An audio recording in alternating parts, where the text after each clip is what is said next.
Praise the Lord. கர்த்தருடைய பரிசுத்த நாமம் மகிமைப்படுவதாக. இந்த வருஷத்துடைய கடைசி ஞாயிற்றுக்கிழமை உயிர்த்தெழுந்த ஆராதனையில் நாம் எல்லாம் பங்கெடுத்து கொண்டிருக்கிறோம். இந்த நாளை வீணாக்க வேண்டாம். ஆண்டவருடைய நாமம் மகிமைப்படுவதாக. 1 கொரிந்தியர் புஸ்தகம் 14 அதிகாரம் முதல் வசனம். 1 Corinthians chapter 14:1. அன்பை நாடுகள், ஞான வரங்களை விரும்புங்கள், விசேஷமாக தீர்க்கதரிசன வரத்தை விரும்புங்கள். அன்பை நாடணும், ஞான வரங்களை விரும்பணும், விசேஷமாக தீர்க்கதரிசனத்தை விரும்பணும்.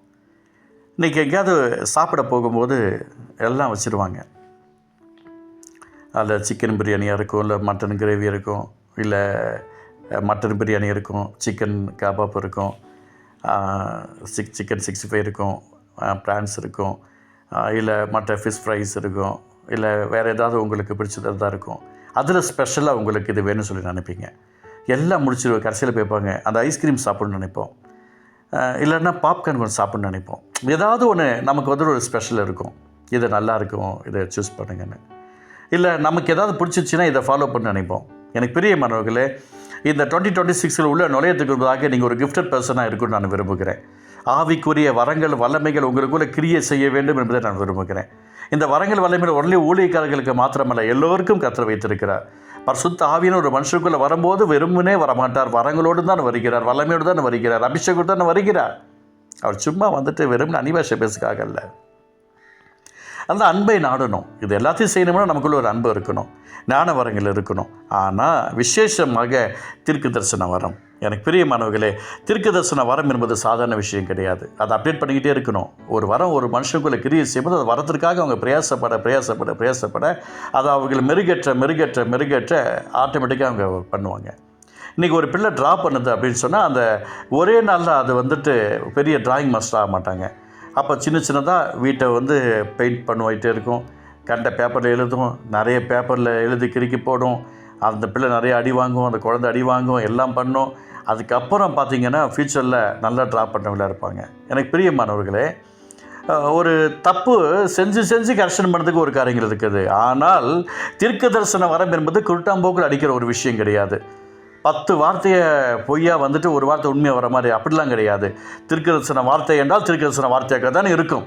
அதில் எந்த மாற்று கருத்துமே கிடையாது. இது நம்ம ட்ரா பண்ணுற மாதிரி விஷயம் கிடையாது. இன்றைக்கி எழுத உட்காடுறோம், நான் கையெழுத்து நல்லா இல்லை, அதுக்காக நம்ம வந்துட்டு தனியாக உட்காந்து பண்ணல. கிறிஸ்துவோடு இருக்கிறவர்கள் கிறிஸ்துவின் வார்த்தை பிரசங்கிக்கிறார்கள், அது ஜீவனுள்ளதாக மாறுகிறது. வானத்திலிருந்து பெய்கிற மழையும் பனியும் அது மீண்டும் வானத்துக்கு செல்லாத போல விதைக்கிற விதையும் புசிகள் ஆகத்தை கொடுக்குறது எப்படி அப்படியே வாழ்ந்து போகிற வார்த்தைகளும் இருக்கும் என்று கர்த்தர் வாக்கு பண்ணியிருக்கிறார். அதனால் உங்களுக்கு நான் சொல்லுகிறேன், தீர்க்க தரிசன வரத்தை விரும்புங்க. எது தீர்க்க தரிசன வரம் என்பதை முதல் பாருங்கள்.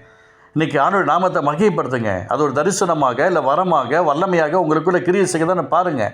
ஊழியர்களோடு சேர்ந்து செயல்படுங்க. ஊழியக்காரர்களோடு உட்காந்து கொஞ்ச நேரம் உட்காந்து பேசுங்க. அவங்களோட இணைந்து ஊழியத்திற்காக நீங்கள் பிரயாசப்படுங்க. இல்லை ஊழியத்தை தாங்குங்க. இந்த ஊழியத்தோடு கூட இணைந்து செயல்படும் போது கர்த்தருடைய நாமம் மகிமைப்படும். நீங்கள் எந்த சபைக்கு போயிட்டுருக்கீங்களோ அந்த சபையோட ஊழியரோட இணைந்து கொஞ்ச நேரம் இருந்து டைம் ஸ்பெண்ட் பண்ணி பாருங்கள். இல்லை அவங்களோட ஊழியங்களை கொடுத்து கொஞ்சம் கேளுங்க. இல்லை நீங்கள் என்ன பண்ணுறீங்கன்னு கொஞ்சம் பாருங்கள். இல்லை அவங்களுக்காக செம்ம பண்ணுங்க. அந்த வரம் உங்களுக்குள்ள கிரியை செய்வதற்கு ஒரு வசதியாக இருக்கும். ஏன்னா தீர்க்கதரிசன வரம் என்பது சாதாரண விஷயம் கிடையாது. நிறைய நேரங்கள் நான் பார்த்துருக்கிறேன். எனக்கு பிரியமானவர்களே, நான் ஒரு இடத்துக்கு ஊழியத்திற்காக நான் சென்றிருந்தேன். அப்போது ஒரு சகோதரத்தில் வந்திருந்தாங்க. அப்போது நான் அந்த சகோதரருக்காக ஜெபிக்கும் போது சில விஷயங்களை கர்த்தர் வெளிப்பாட்டை கொடுக்குறார். இந்த மாதிரி விஷயங்கள் சொல்லி ஒவ்வொன்றா பேசுகிறார். அதை டிரான்ஸ்லேஷன் பண்ணது இன்னொரு சகோதரர். கடைசியில் பார்த்தீங்க அப்படின்னு சொன்னால் அந்த டிரான்ஸ்லேஷன் மன்னவர் தடுமாறிட்டு இருக்கிறார். எனக்கு தெரியுது. நான் சொல்ல மாற்றி சொன்னது கிடையாது. நான் சொல்கிறத சொல்லுங்கள், நீங்கள் தப்பாக சொல்கிறீங்க, நான் சொல்கிறத சொல்லுங்கள், நீங்கள் தப்பாக சொல்கிறீங்கன்னு சொல்லிக்கிட்டே இருக்கிறேன். அவர் வந்துட்டு நான் சொல்கிறத சொல்லாமல் வேறு மாதிரி சொல்லிக்கிட்டே இருந்தார். கடைசியில் கொஞ்சம் தூரமாக நில்லுங்கன்னு சொல்லிட்டு இன்னொருத்தரை கூப்பிட்டு டிரான்ஸ்லேஷன் பண்ண வச்சேன். எல்லாம் முடிஞ்சிச்சு. கடைசியில் பார்த்தீங்க அப்படின்னு சொன்னால் ஃபஸ்ட்டு டிரான்ஸ்லேஷன் பண்ணார்ல, அவர் தான் இந்த பிரதருக்கு வந்துட்டு அகேன்ஸ்டாக செயல்பட்டு அவருடைய ப்ராப்பர்ட்டியெல்லாம் அபகரிச்சிட்டார். அந்த இடத்துல பெரிய ஒரு மாற்றம் வந்துச்சு. அதுக்கப்புறம் அவங்க உடனே அதே வீக்கில் ஒரு ரெஜிஸ்ட்ரேஷன் ஆஃபீஸ்க்கு போய் அவருடைய ப்ராப்பர்ட்டி எவ்வளவோ அதெல்லாம் எழுதி கொடுத்தாங்க. கர்த்தருக்குரிய பயம் வந்துச்சு. எனக்கு பிரியமானவர்களே, அந்த இடத்துல தீர்க்க வர செயல்படுத்தி பாருங்கள். அழகாக உட்காராங்க. அந்த தசம்பாக்கத்தை வஞ்சிட்டு வச்சுட்டியா, நீ கர்த்தரை ஏமாற்றிட்டியா அப்படின்னு சொல்லி அனனியா சபையால் அருமையான நம்ம பேதுரு பேசுகிறாரு. உடனே அந்த இடத்துல மரணம் சம்பவிக்குது. ஜனங்களுக்கெல்லாம் பயம் உண்டாக்குது. எனக்கு பிரியமானவர்களே, ஒரு சகோதரியை எனக்கு தெரியும். அவளை சொன்னேன், நீ மனம் திரும்பலை அப்படின்னு சொன்னால், நீ ஜெபிக்கிறீங்க, பாடுறீங்க, ஆராதிக்கிறீங்க, எல்லாம் ரைட்டு, நீங்கள் மனம் திரும்பலை அப்படின்னு சொன்னால் உங்கள் ரூம்மேட்டு உங்களை கல்யாணம் பண்ணிட்டு போவாங்க அப்படின்னு சொன்னேன். அதே போல் தான் நடந்துச்சு.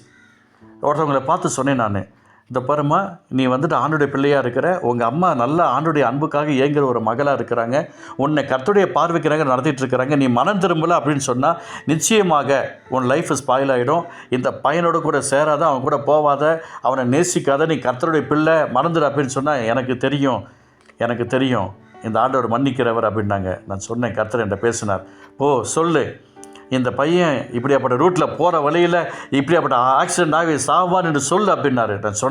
நான் சொல்லும்போது கிட்டத்தட்ட ஒரு 100-150 பேருக்கு மேலே கேட்டாங்க. அநேகருக்கு ஆச்சரியம். அதே போல் நடந்துச்சு. அந்த பையன் இதே நாளில் அந்த மனுஷன் செத்து போனாப்புல, ஆக்சிடென்ட் ஆகிட்டு செத்து போனாப்புல. எனக்கு பிரியமானவர்களே, நிறைய சம்பவங்களை சொல்ல முடியும், நிறைய சம்பவங்களை உங்களோட கூட பேச முடியும். தீர்க்கதரிசன வரத்தை விரும்புங்க, தீர்க்கதரிசன வரம் கிரியை செய்யணும் விரும்புங்க, அதை அப்டேட் பண்ணிக்கிட்டே இருங்க, அதை ஆலோசிச்சுக்கிட்டே இருங்க. அப்படின்னா என்ன அப்படின்னு சொல்லி ஜெனிசிஸ் வந்து ரிவலேஷன் வரைக்கும் இங்கெல்லாம் அந்த வரங்கள் கிரியை செய்துன்னு சொல்லி பாருங்கள். ஆபிரகாமை கூட ஒரு தீர்க்கதரிசி என்று சொல்லி அந்த இடத்துல நம்ம பார்க்குறோம். எனக்கு பிரியமானவர்களே, இந்த நாள் ஆண்டவருடைய நாமத்தை மகிமைப்படுத்தும்படியாக அடுத்தது நடக்க போகிற சம்பவங்களை கர்த்தர் கூட பேசுவாராக.